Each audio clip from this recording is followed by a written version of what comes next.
Assalamualaikum warahmatullahi wabarakatuh.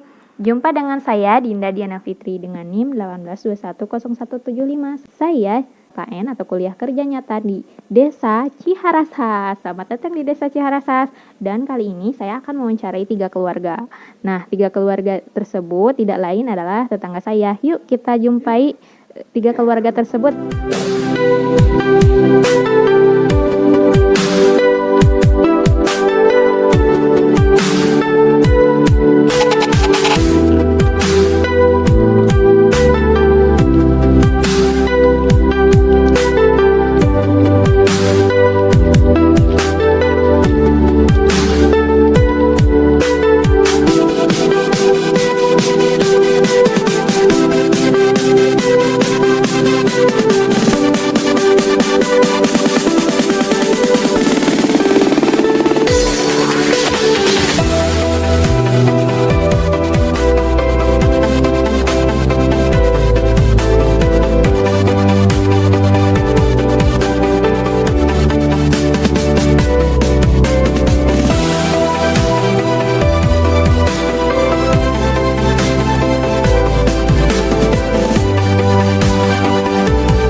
Kali ini saya sudah berada di narasumber pertama kita.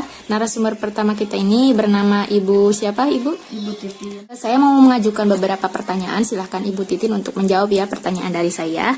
Pertanyaan pertama itu, Ibu Titin memiliki anak yang bersekolah? Ya. Nah, anak Ibu Titin ini kelas berapa? Kelas 5 SD. Oke, kelas 5 SD. Di manakah anak Ibu ini bersekolah? Di SDN Sukabetah. Bagaimana perkembangan belajar anak saat ini? Selama masa pandemi gitu ya? Ya, kurang baik ya selama pandemi mah, soalnya belajarnya kan di rumah ya, jadi yang ngajarin saya gitu, jadinya sayanya kurang paham, jadi ke anaknya juga susah. Kalau di sekolah mah mungkin kan cepat gitu sama Bu. Kemudian sebelum masa pandemi bagaimana kondisi belajar anak Ibu ini? Bagus sebelum masa pandemi, malahan dulu kan saya sebelum masa pandemi masih kerja, tapi belajar masih di sekolah mah aman-aman saja gitu. Begitu. Ya. Saat pandemi dengan sebelum pandemi, apakah Ibu menemukan kendala dalam belajar anak tersebut gitu? Ya, jelas kendala. Kalau saat pandemi mah ya susah banget gitu belajar, cuman sedikit, banyak bermain gitu. Bagaimanakah solusi Ibu ketika Ibu menemukan kendala tersebut? Kalau menemukan kendala ya sebisa mungkin ya saya coba belajar gitu. Kasih tahu supaya yang nggak bodoh-bodoh gitu, supaya maulah belajar sedikit-sedikit. Yang Ibu temukan apa sih kekurangan dan kelebihan dari adanya pandemi COVID ini terhadap pembelajaran anak Ibu sendiri gitu? Ya, kurangnya ya susah gitu belajar cuma sedikit. Kalau nggak pandemi mah kan di sekolah belajarnya lama, jadi sekarang mah banyak bermain, belajar sedikit gitu. Kalau kelebihannya? Ya, seperti itulah kurang lebih gitu. Oh iya, baik. Lalu bagaimana sih cara Ibu sendiri untuk menyemangati anak agar mau untuk belajar gitu ya di masa pandemi ini? Ya, kalau menyemangatinya ya mau diajak liburan gitu, kayak dibujuk-bujuk gitu. Sudah cukup mungkin ya pertanyaannya, tapi ini ada sedikit mungkin yang mau Ibu sampaikan, baik saran-saran ataupun kesan, boleh kepada saya atau kepada pemirsa juga boleh. Ya, mudah-mudahan ya pandeminya cepat berakhir, sekolah cepat normal lagi, biar anak cepat kembali belajar di sekolah, biarlah enak gitu kalau di sekolah mah cepat ngerti sama guru-gurunya. Ya mudah-mudahan cepat pulih lah Indonesia ini sih kalau ya pandeminya cepat berakhir, cepat gak ada gitu, udah gitu aja. Oke, terima kasih Ibu Titin atas waktunya. Sekarang saya berada di narasumber kedua. Narasumber kedua kita ini namanya adalah Bapak siapa? Ajang. Di sini anaknya siapa namanya sayang? Diana Rostianti. Oke, Diana Rostianti ya. Kelas berapa Bapak? Kelas 3. Sekolahnya di mana kebetulan? Di SDN Sukabetah. Bagaimana kondisi belajar anak atau Diana ini selama belajar dengan Bapak di rumah gitu? Untuk pembelajaran di sekarang ini, Iya. memang ya agak-agak nggak seperti di sekolah gitu. Ya, Agak kurang gitu. Kalau untuk di rumah gitu. oke. Nggak seperti dengan guru, dengan orang tua. Belajar di rumah memang agak sulit gitu. Oke. Nah, jadi nggak seperti di sekolah lah gitu. Sebelum masa pandemi dan setelah masa pandemi, bagaimanakah kondisi belajar anak Bapak ini? Sebelum di pandemi, Ya. memang dia belajar di sekolah itu rajin, dia bagus gitu. Ya. Ya bagus lah gitu. Kalau untuk belajar di sekolah dia serius gitu. Ya. Nggak seperti sekarang ini di rumah gitu. Oh gitu. Iya, untuk di sekolah memang bagus, dilihat dari nilai ya bagus ya, sekali-kali ya lihat untuk pembelajaran di sekolah dia bisa pandai gitu. Apakah Bapak menemukan kekurangan maupun kelebihan selama masa pandemi ini menurut Bapak sendiri? Sebetulnya kalau kelebihan ya Ya. agak kurang gitu. Kalau kekurangan ya gitulah, kalau belajar di rumah emang agak susah gitu. Oke. Kalau di rumah mungkin karena dengan orang tua dia nggak Serius mungkin ya? serius Oh, gitu. iya. Oh, kadang dipaksa-paksa dia nangis gitu kan. Nggak kayak dengan guru. Takut kalau dengan guru, kalau dengan orang tua kayaknya dia nggak terlalu takut gitulah. Oke. Apakah ada kendala gitu dalam mengajarkan anak gitu bagi Bapak sendiri? Untuk pembelajaran di sekarang ini memang terus terang lah agak sulit juga gitu untuk Oh, saya. iya. Karena pembelajaran sekarang ini nggak kayak pembelajaran dulu gitu. Oke. Jadi ya bisa dibilang yang ngerti, ada yang nggak ngerti gitu. Walaupun pembelajaran ini untuk seusia untuk anak kelas 3 gitu. Emang agak susah itulah yang sekarang. Oke. Apakah Bapak dapat menemukan solusi untuk kendala yang Bapak temukan tersebut? Ya mungkin dilihat dari ya Google juga gitu.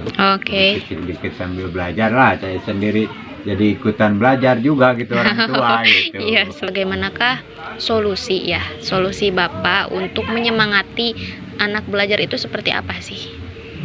Ya untuk menyemangati anak belajar yaitu dia seperti itulah, kasih ya dari HP baru dia agak semangat gitu. Kalau untuk belajar hanya dengan buku ya agak sulit juga. Oh begitu, berarti misalkan dikasih gambar video dia mau mungkin ya. Iya. Barangkali Bapak ada saran atau misalkan pesan bagi pemirsa di sana. Ya, Boleh untuk silakan sampaikan pesan dari saya mungkin kepada ibu-ibu di luar sana. untuk yang punya anak sekolah Iya. ya harus jangan merasa kesal untuk mengajar anak. Ya. Ya harus terus menerus mengajar anak, karena di masa pandemi ini memang sulit untuk belajar dan mengajar, tapi kita jangan merasa kesal dan merasa bosan. Ya. Terima kasih Bapak atas waktunya. Maaf sudah mengganggu ya. Untuk kali ini yang keduanya sudah ya. Berarti nanti kita dilanjutkan ke narasumber yang ketiga kita. Nah, kali ini saya sedang berada di narasumber ketiga kita ya. Narasumber ketiga kita ini bernama siapa, Ibu? Ibu Nana. Oke, Ibu Nana. Ibu Nana memiliki anak. Ya, Anaknya kelas berapa sekarang dan sekolahnya di mana? kelas 1 SMKN Cikendey. Oke, Ibu, saya mau mengajukan beberapa pertanyaan ya kepada Ibu dan silahkan jawab ya pertanyaan saya dengan baik gitu ya. Bagaimanakah perkembangan belajar anak Ibu selama masa pandemi ini? Alhamdulillah masih aman-aman. Oh, aman saja ya. Sebelum masa pandemi, bagaimana kondisi belajar anak Ibu? Ya, alhamdulillah belajarnya tetap semangat. Oh, tetap semangat ya. Lalu apakah Ibu memiliki beberapa perbedaan gitu antara pembelajaran anak sebelum masa pandemi dan setelah pandemi menurut Ibu sendiri? Ya, perbedaannya kalau di sekolah mungkin ada wali kelasnya yang memantau, kalau di rumah saya sendiri yang mendampingi. Oke. Lalu apakah Ibu menemukan beberapa kendala gitu dalam belajar anak? Ya, menemukan Kendalanya apa ya? kuota. Lalu apakah solusi untuk kendala tersebut, Bu? Ya, membelikan. Oh, harus ya tentunya ya mungkin.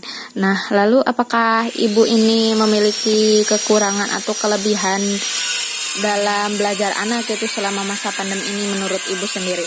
Ya, kalau kelebihannya mungkin saya bisa lebih bisa memperhatikan anak belajar. Kalau kekurangannya mungkin anak belajar di rumah terbatas. Oke. Lalu apakah Ibu memiliki kiat-kiat ya agar anak ini dapat belajarnya lebih giat lagi atau lebih semangat lagi? Bagaimanakah cara Ibu gitu? Ya, mungkin ngasih semangat saja. Ngasih semangat. Ya, Apalagi nggak ada? nggak ada. Oh, nggak ada. Nah, mungkin cukup sekian ya pertanyaan dari saya. Lalu apakah Ibu memiliki saran dan juga pesan baik kepada saya pribadi gitu ya yang mewawancara Ibu atau kepada pemirsa sekalian? Ya, mungkin memiliki pesan ke adik-adik kita yang di luar sana, mungkin tetap semangat belajarnya supaya tercapai cita-citanya. Ya, mungkin cukup sekian ya Bu ya. Ya. Nah, itu adalah wawancara saya kepada narasumber ketiga kita. Terima kasih Ibu. Ya, sama-sama. Pesannya kepada teman-teman semua, tetap semangat belajarnya ya. Jangan patah semangat meski kita belajar di rumah aja.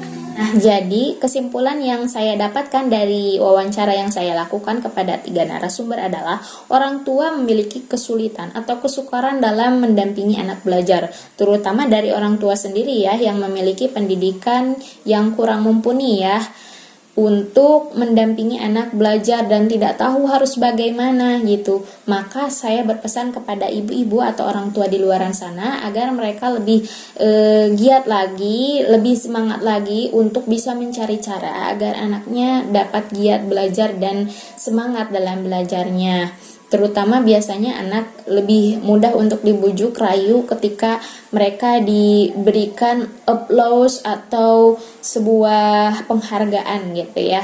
Nah, seperti ucapan wah bagus, nah itu juga sudah sangat memotivasi anak biasanya gitu ya. Dari saya, semoga wawancara saya kali ini bisa memberikan manfaat bagi ibu-ibu di luar sana.